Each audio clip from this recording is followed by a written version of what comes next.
Hello! Welcome to my channel SA Ram. ఈ పొద్దు match number 51 DC అలాగే కేకేఆర్ వీళ్ళిద్దరి మధ్య జరిగింది. కేకేఆర్ మ్యాచ్ గెలిచింది 8 వికెట్స్‌తో. అలాగే ఈ మ్యాచ్‌లో ఎవరైనా మిస్టేక్ చేశారు. కేకేఆర్ అయితే బ్యాటింగ్ చాలా బాగా ఆడింది. ఢిల్లీ అంత బ్యాటింగ్ అయితే సరిగ్గా లేదు. బౌలింగ్ కూడా సరిగ్గా లేదు. ఇవన్నిటి గురించి మనం మాట్లాడుకుందాం ఈ వీడియోలో. ఓకేనా? కేకేఆర్ టాస్ గెలిచి ఫస్ట్ ఫీల్డింగ్ తీసుకునింది. అలాగే డీసీకి బ్యాటింగ్ ఓపెన్ చేసింది. డీసీ బ్యాటింగ్కి వచ్చినప్పుడు పర్లేదు, స్టార్ట్ బాగానే వచ్చింది. కానీ కేఎల్ రాహుల్ అవుట్ అయిపోయాడు. కేఎల్ రాహుల్ జస్ట్ 14 బాల్స్లో 23 రన్స్ కొట్టి జస్ట్ 4 సిక్సెస్ కొట్టి అవుట్ అయిపోయాడు. అంత మరీ టచ్లో ఏం అనిపించలేదు. కేఎల్ రాహుల్ నిలబడాలి. ఎందుకంటే కేఎల్ రాహుల్ నిలబడి ఇన్నింగ్స్ ఇలా ఓపెనర్స్ స్కోర్ ఎంతవరకు తీసుకెళ్తే తర్వాత వాళ్ళు మిడిల్ ఆర్డర్ అంత పెద్ద ఫామ్లో అయితే లేరు. వాళ్ళు చాలా కొలాప్స్ అయిపోతుంది. జస్ట్ వాళ్ళ మిడిల్ ఆర్డర్లో స్టెప్స్ కొంచెం ఆడుతున్నాడు. అలాగే సమీర్ రిజ్వీ వీళ్ళిద్దరు మాత్రమే ఆడుతున్నారు. తర్వాత వీళ్ళ opening main important. KL Rahul wicket. కానీ కేఎల్ రాహుల్ వికెట్ తొందరగా కోల్పోయారు. అలాగే పవర్ ప్లే అయిపోయే లోపల 55 రన్స్, ఒక వికెట్ మాత్రం కోల్పోయారు. అది కేఎల్ రాహులే.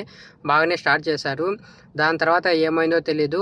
తర్వాత నిషాంక 50 రన్స్ చాలా బాగా ఆడాడు. జస్ట్ 29 బాల్స్లోనే 50 రన్స్ కొట్టాడు. అలాగే 5 ఫోర్స్ కొట్టాడు, 3 సిక్సెస్ కూడా కొట్టాడు. స్ట్రైక్ రేట్ కూడా బాగుంది. 174 ప్లస్ స్ట్రైక్ రేట్ ఆడాడు. అంతా బాగుంది. ఎప్పుడైతే నిషాంక అవుట్ అయిపోయాడో, నిషాంక ఎప్పుడైతే అవుట్ అయిపోయినప్పటి నుంచి మొత్తం కొలాప్స్ అయిపోయింది. మిడిల్ ఆర్డర్లో అయితే ఒక్క బ్యాట్స్మెన్ కూడా అస్సలు కొంచెం కూడా ఇంటెంట్ కూడా చూపించలేదు. అసలు ఆడదాము, నిలబడదాము అనే నితీష్ రాణా కానీ, తర్వాత స్టెప్స్ అవుట్ అయిపోయాడు, సమీర్ రిజ్వీ అవుట్ అయిపోయారు. ఎవరే కానీ కొంచెం కూడా ఇంటెంట్, అసలు నిలబడదాం పిచ్ పైన, కొంచెం పిచ్చిన అవగాహన చేసుకుందాము, ఇన్నింగ్స్ బిల్డింగ్ చేద్దామని అనే విధానం అయితే ఒక్కరు కూడా లేరు. జస్ట్ మొత్తం అందరూ కొలాప్స్ అయిపోయారు. ఇంకా అక్షర్ పటేల్ గురించి, కెప్టెన్ అక్షర్ పటేల్, తన గురించి ఎంత తక్కువ మాట్లాడుకుంటే అంత మేలు. అస్సలు బ్యాటింగ్ తన టెస్ట్ కన్నా ఇంకా కష్టంగా ఆడినాడు. అసలు టెస్ట్ అన్నా మేలేమో అనిపించేంతగా అంతగా ఆడాడు బ్యాటింగ్ అయితే. అస్సలు T20 చూస్తున్నామా, టెస్ట్ చూస్తున్నామా అర్థం కాలే. అట్లా ఆడాడు అసలు అయితే. ఎకనామీ అది స్ట్రైక్ రేట్ అయితే 50 ఉంది. 22 బాల్స్ ఆడి 11 రన్స్ మాత్రమే కొట్టాడు. ఒక 4 లేదు, ఒక 6 కూడా లేదు. అంతసేపు నిలబడిన జస్ట్ 11 రన్స్ మాత్రమే కొట్టాడు. టెస్ట్ కన్నా టెస్ట్ అనిపించింది. జస్ట్ స్ట్రైక్ రేట్ అయితే 50 ఉంది. మరి చాలా దారుణంగా ఆడుతాడు అక్షర్ పటేల్. కెప్టెన్గా ఫెయిల్ అవుతున్నాడు, తర్వాత బ్యాట్స్మెన్గా ఫెయిల్ అవుతున్నాడు. బౌలింగ్ పర్లేదు అనిపించింది, కానీ మిగతా విషయాలలో చాలా ఫెయిల్ అవుతున్నాడు. ఫస్ట్ స్టార్ట్ చేసినప్పుడు సీజన్ మాత్రం చాలా బాగా స్టార్ట్ చేస్తున్నారు. ఇంతకుముందు కూడా ఫస్ట్ 2 మ్యాచెస్ కూడా, ఈ సీజన్లో ఫస్ట్ 2 మ్యాచెస్ కూడా గెలిచినారు. మెయిన్ లక్నో జీటీతో జరిగిన మ్యాచ్, ఆ ఒక్క రన్ కాడ డేవిడ్ మిల్లర్ ఆ ఒక్క రన్ కానించి తర్వాతగా అంత పెద్ద పర్ఫార్మెన్స్ అయితే రావడం లేదు. అంత కెప్టెన్సీలో కూడా అంత పెద్ద ఎక్స్పెక్టేషన్ అంతా కూడా రావడం లేదు. బౌలింగ్ నుంచి కూడా ఏం రాలేదు. ఒక మ్యాచ్లో మిచెల్ స్టార్క్ బాగా పర్ఫార్మ్ చేశాడు. మళ్ళీ ఈ మ్యాచ్ కూడా అంతగా స్టార్క్ నుంచి కూడా ఏమీ రాలేదు. అశుతోష్ శర్మ ఈ 142 రన్స్ రావడానికి కారణం కూడా తను మాత్రమే.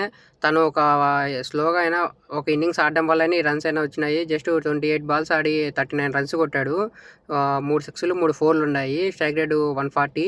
తాను ఆడిన ఒక ఇన్నింగ్స్ వల్లనే ఈ స్కోర్ అయినా వచ్చింది. లేకపోతే 100 లోపల ఆల్అవుట్ అయిందేమో, సేమ్ మన ఆర్సీబీతో 78కి ఆల్అవుట్ అయినట్టు.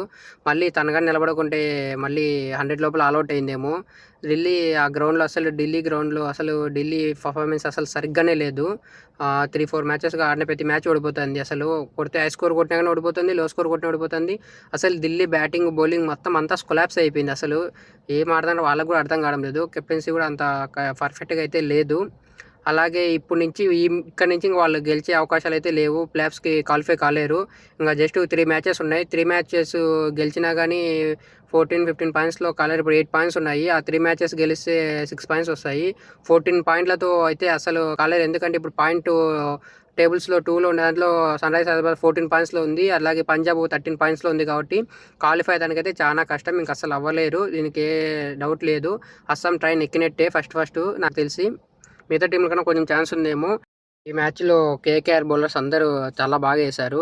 నారాయణ అయితే జస్ట్ 4 ఓవర్స్లో 17 రన్సే ఇచ్చి ఒక వికెట్ తీసినాడు. జస్ట్ ఎకనామీ 4 మాత్రమే ఉంది. అలాగే కార్తిక్ త్యాగి, మనం ముందు కూడా మాట్లాడుకుందాం ఈ బౌల్ మెయిన్ ఇంపార్టెంట్ అని, తను కూడా చాలా బాగా వేశాడు.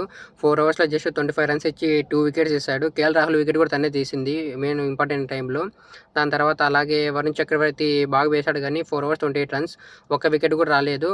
బౌలింగ్ అయితే ఎకనామీతో అందరూ చాలా బాగా వేశారు. కేకేఆర్ బౌలింగ్ వేసిన ప్రతి అందరికీ వికెట్స్ వచ్చినాయి. ఈ మ్యాచ్లో ఒక వరుణ్ చక్రవర్తికి తప్ప మిగతా కేకేఆర్ అందరు బౌలర్స్కి వికెట్స్ వచ్చినాయి. అలాగే దీని తర్వాత కేకేఆర్ బ్యాటింగ్ స్టార్ట్ చేసింది. 142 రన్స్ చేసేదానికి బ్యాటింగ్‌లో కొంచెం ఫస్ట్‌లో వస్తేనే రహానె వికెట్ కోల్పోయింది. అలాగే ఒక రన్‌ఔట్ ఇంకొక వికెట్ కోల్పోయింది. మళ్ళీ అప్పుడేమన్నా ఢిల్లీ బౌన్స్ బ్యాక్ చేస్తది అనిపించింది. కానీ తర్వాత వచ్చిన గ్రీన్ గానీ, అలాగే ఓపెనరు తర్వాత ఇంకొక ఓపెనరు ఫినాలెన్ గానీ ఎక్సలెంట్ నాక్ ఆడాడు. ఫినాలెన్ అయితే ఒక ఎక్సలెంట్ నాక్ ఆడాడు. జస్ట్ 47 బాల్స్‌లో 100 చేసేసాడు. 100 చేస్తాడా లేదా అన్న ఒక టెన్షన్‌లో ఉండింది అనే విధంలో ఉన్నారు. కానీ Cameron green first ball single తీసేయడం వల్ల 6 కొట్టేసి కంప్లీట్ చేశాడు. తనైతే ఎక్సలెంట్ ఆడాడు. ఈ మ్యాచ్‌లో 10 సిక్స్‌లు కొట్టాడు, 5 ఫోర్‌లు కొట్టాడు. స్ట్రైక్ రేట్ కూడా 200 ప్లస్సే ఉంది. చాలా బాగా ఆడాడు. మ్యాచ్ మొత్తం వన్ సైడ్ చేసేసినాడు. ఎక్కడైనా చేజాడుతున్న సమయం లేకుండా మ్యాచ్ మొత్తం వన్ సైడ్ చేసేసినాడు ఫినాలెన్. అలాగే గ్రీన్ కూడా తనకి సపోర్ట్ చేశాడు. అంత పెద్ద ఏం ఆడకపోయినా కానీ తను సింగిల్ తీసేస్తూ స్ట్రైక్ రొకేట్ చేస్తూ తనకి సపోర్ట్ ఇచ్చాడు. 27 బాల్స్‌లో 33 రన్స్ కొట్టాడు. 2 సిక్సెస్ కొట్టాడు. 4 ఏం కొట్టలేదు. స్ట్రైక్ రేట్ కూడా జస్ట్ 120 ఉంది.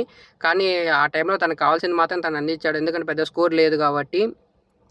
ఆ మ్యాచ్ తర్వాత బౌలింగ్ గురించి మాట్లాడుకుంటే ఎంత తక్కువ మాట్లాడుకుంటే అంత మంచిది బౌలింగ్ గురించి. కేకేఆర్ బౌలర్స్ ఒక్కరు కూడా అస్సలు సరైన రీతిలో ఎవరూ వేయలేదు.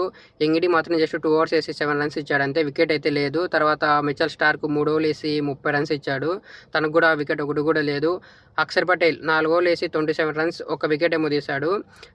తను మాత్రం ఒక వికెట్ తీశాడు. మిగతా ఏ బౌలర్కి ఒక వికెట్ కూడా రాలేదు. వీళ్ళంతా చాలా ఎక్స్పెన్సివ్ అయిపోయారు. బౌలర్లు కూడా పెద్దగా ఎవరైతే అంతగా అనుకున్న రేంజ్లో పర్ఫార్మెన్స్ చేయలేదు. అలాగే వీళ్ళైతే ఫస్ట్ 2 వికెట్లు జస్ట్ 31కి 2 వికెట్స్ పడిపోయాయి. తర్వాత ఆడతా లేనప్పుడు వాళ్ళిద్దరు పార్ట్నర్షిప్ జస్ట్ 64 బాల్స్‌లో 116 రన్స్ పార్ట్నర్షిప్ వచ్చి ఈ మ్యాచ్ కేకేఆర్ గెలిచేసింది.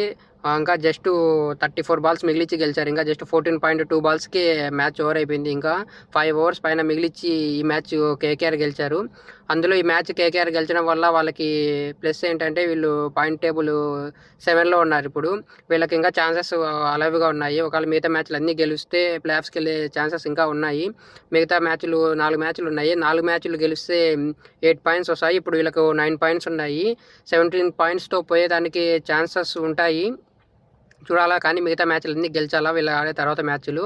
అలా తర్వాత 4కి 4 గేమ్లు గెలిచాలంటే అంత ఈజీ కాదు. కానీ ఇక్కడ కేకేఆర్‌కి ఉన్న ఒక బెనిఫిట్ ఏందంటే తర్వాత జరిగే 4 మ్యాచ్‌లలో 3 మ్యాచ్లు హోమ్ గేమ్‌లోనే ఉన్నాయి కేకేఆర్‌లో. అప్పుడు అది బెనిఫిట్ అయ్యే అవకాశాలు ఎక్కువ ఉన్నాయి వీళ్ళకు. కానీ చూద్దాం వీళ్ళకి తర్వాత ఉండే మ్యాచ్లు ఆర్సీబీతో, తర్వాత జీటీ, తర్వాత ఎంఐ, తర్వాత ఢిల్లీతో లాస్ట్ హోమ్ గ్రౌండ్లో ఆడబోతుంది లాస్ట్ మ్యాచ్ ఢిల్లీతో. ఆర్సీబీతో ఒక మ్యాచ్ మాత్రమే అవే హోమ్లు ఉన్నాయి. తర్వాత ఆడే 3 మ్యాచ్లు జీటీతో, ఎంఐతో, ఢిల్లీతో. అవి 3 ఒకే వెన్యూలో హోమ్లోనే ఆడుతుంది. అది బెనిఫిట్ ఉంది. చూద్దాం మళ్ళీ ఈ 4 మ్యాచ్లు గెలిచి ప్లే ఆఫ్స్‌కి వెళ్ళేదానికి ఏమైనా అవకాశాలు ఉంటాయేమో చూడాలా. పాయింట్ టేబుల్ అయితే చాలా టఫ్‌గా జరుగుతుంది. ఇంతకుముందు 7 మ్యాచెస్ అయిపోయినప్పుడు హాఫ్ సీజన్ అయిపోయినప్పుడు అందరూ పంజాబ్, సన్‌రైజర్స్ హైదరాబాదు, తర్వాత ఆర్సీబీ మాత్రమే క్వాలిఫై అయ్యే ఛాన్సెస్ ఎక్కువ ఉన్నాయి. వాళ్ళే పోతారని చాలా వరకు ఫిక్స్ అయ్యారు. కానీ ఈ మధ్యలో జరిగిన మ్యాచ్లు చాలా అప్ అండ్ డౌన్ అవుతానే వచ్చినాయి. కింద టీమ్స్ అన్నీ గెలుస్తూ వస్తున్నాయి. పైన ఉన్న టీమ్స్ని టాప్ 4 టీమ్స్ని ఓడిపిస్తూ వస్తున్నాయి. పంజాబ్ అయితే 3కి 3 ఓడిపోయింది. అలాగే ఆర్సీబీ నిన్న జరిగిన మ్యాచ్తో పాటు 2కి 2 ఆడితే 2 ఓడిపోయింది లాస్ట్గా. పైన ఉండే టీంలని ఓడిపిస్తూ వస్తున్నాయి కింద ఉండే టీంలు.